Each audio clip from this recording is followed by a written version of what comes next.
Yanko Asante Mantemo National Ambulance Services ne fa yewa Asante Mantemo womo kasa no de adehwede atudwa wochemu a oba mantem no mu a paramedics ne se womo asa ambulance ni to a eya na womo etimu no etibia ya ode yarefo ne to no bia wade wonti beto ho asem ayeden pa na mamponte ne agisu station ho crash de wochiremu a ene ebeye emfie aduonu no ne se 2 decades na chese womo ni bia ya wo betena kase ahanomo ene ye officer se wo ambulance abetumi aba no abesire bi manager awo Asante Ambulance Service ekasa ewo dwumedi a womo ebo omanfo bi abaso ewo womo adwumedi enim wodi tudwa se. So we lack things, we have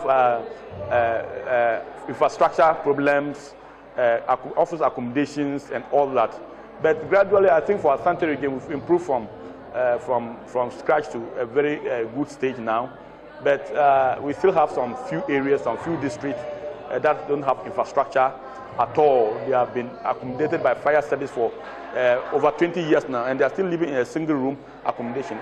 It's really a big challenge for Asante region. Head of Emergency Unit Awo Konfanochi Teaching Hospital, Dr. Chris Opon, enso editudwa ohaw awodobia womonso enemu ewa apomudin adwuma womo eye ewo hono.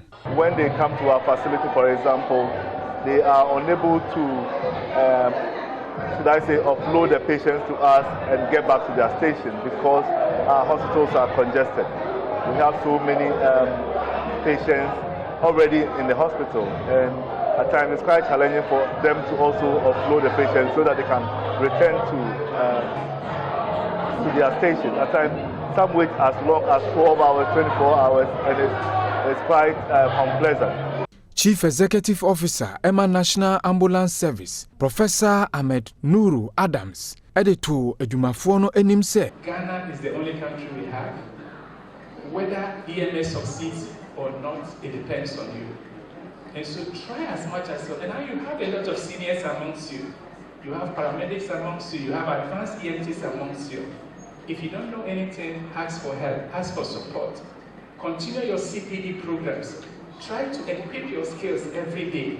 Womanfo a womo eye adwuma ewo ho no na emfa ho ne ohaw ahodo a womo efemu no woni bo womo abaso ewo adwumadene a womo eye ewo asoeye ho.